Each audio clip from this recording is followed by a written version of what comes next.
Hola, qué lindo y qué bendición poder vernos nuevamente a través de este medio y seguir caminando en la palabra del Señor. Yo quiero que ahora vengas conmigo al libro de Segunda de Reyes, sí, allá en el Antiguo Testamento, Segunda de Reyes capítulo 20, en donde podemos encontrar una de las más fascinantes historias de la palabra del Señor, en donde podemos comprobar el poder milagroso de la mano de nuestro Señor. La pura existencia de Dios, y podemos utilizar el término existencia, es un milagro, y el hecho de que tú y yo podamos creer y depositar toda nuestra fe en el Señor como Dios, como Señor, como Creador, y en el caso que vamos a ver ahora como obrador de milagros a través de la sanidad de este rey, pues simple y sencillamente es un milagro en sí. La fe en Dios, en Cristo, es el milagro más grande al cual tú y yo podemos aspirar. Qué lindo saber que tú y yo tenemos el privilegio, por la gracia del Espíritu Santo en nosotros, de poder creer. Este privilegio, les soy sincero, no lo tiene la mayoría. Jesús dijo: muchos son los llamados, pocos los escogidos. De tal manera de que son pocos aquellos que tienen la capacidad de creer, de tener fe únicamente en el Dios verdadero y todopoderoso, el Dios de la Biblia.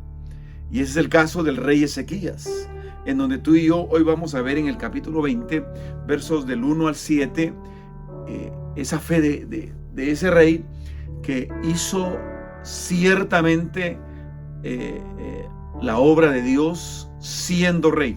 Es importante entender que el rey Ezequías fue rey bajo el ministerio del profeta Isaías, uno de los profetas, si no uno de los profetas más importantes. Yo creo que el profeta Isaías vendría a ser segundo después del profeta Elías.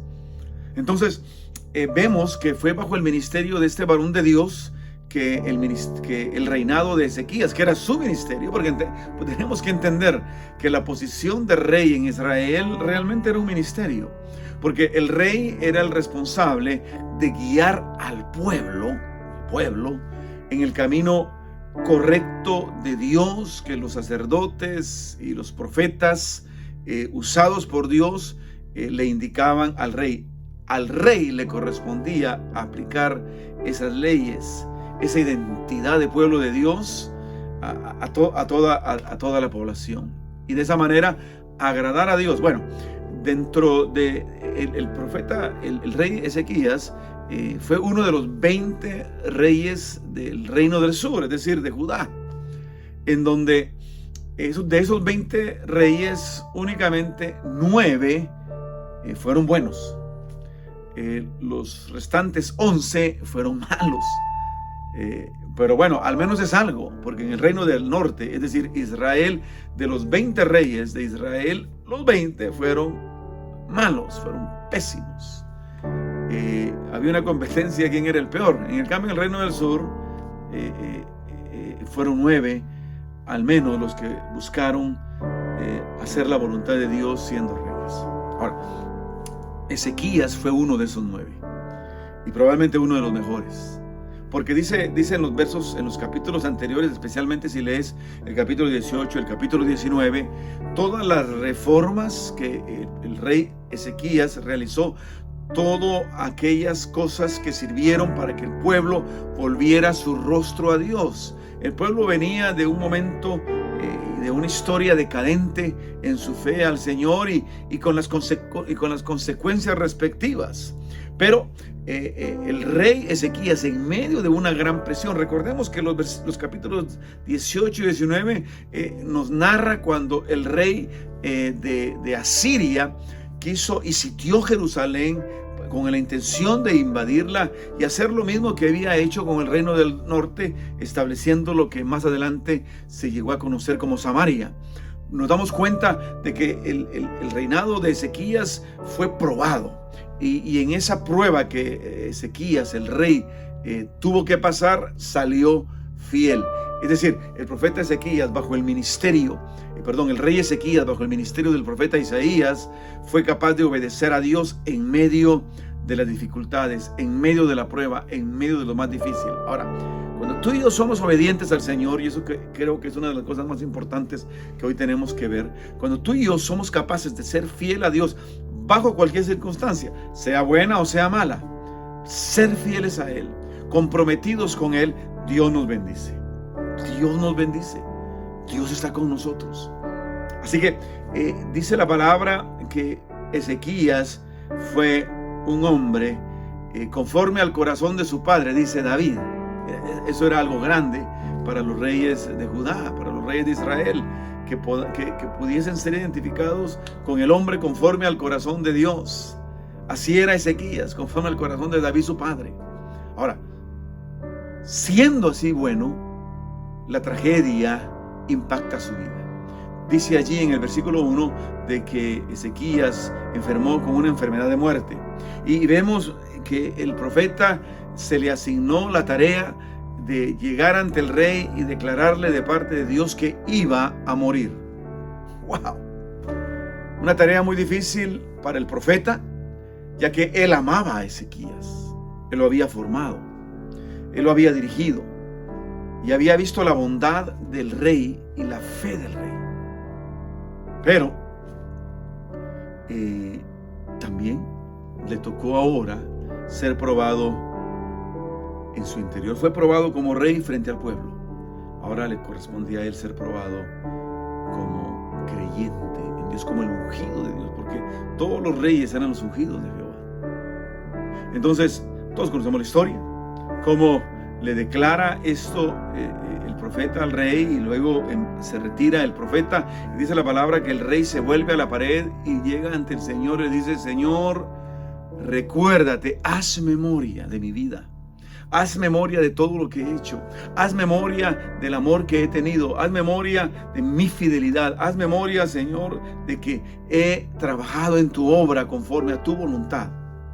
Y la historia dice que el profeta Isaías iba a la mitad del patio del palacio real cuando el Señor le habla y le dice: he escuchado la oración de Ezequías, he visto sus lágrimas y he escuchado su oración. Es decir, la oración de Ezequías delante del Señor fue pidiéndole que hiciera memoria de todo lo que él había sido y hecho como rey. Ahora, eso delante de Dios valió, tuvo peso, de tal manera que escuchó su oración, vio sus lágrimas, y dice la palabra que declaró el Señor sanidad para el rey y 15 años más de vida, para que pudiese seguir haciendo su voluntad. Y así fue. Ahora, ¿qué podemos aprender tú y yo de esto? Y verdaderamente quiero hablar a tu corazón de parte del Señor y decirte que todo lo que tú y yo hacemos para Dios, agradándole a Él en nuestra vida y en nuestros actos, en nuestras acciones concretas, cada una de ellas cuenta delante de Dios. Vale la pena servir al Señor. Vale la pena servirle a Él. Vale la pena todo ese servicio sacrificial que tú y yo podamos ofrecerle a Él cada día de nuestra vida. El rey Ezequías lo hizo, y cuando él enfermó, cuando el momento de la prueba personal vino hacia él pudo referir todo eso a Dios, porque fue a Él el que se lo dijo en oración y el Señor lo escuchó. Ahora, la pregunta para ti y para mí es esta: ¿tenemos nosotros al momento de la prueba, podemos tener la confianza plena de decirle al Señor no solamente nuestro dolor, no solamente nuestra angustia, sino que: Señor, mira, yo te he servido conforme a tu voluntad, yo te he dado lo mejor de mí, yo te he sido fiel en cualquier circunstancia y en cualquier momento? La pregunta es: ¿puedes tú hacer eso? ¿Puedes tú llegar delante del Señor con esa confianza de decirle a Él: Señor, tú sabes cuánto te he amado, cuánto te sirvo, Señor, mira, aquí he hecho esto por ti?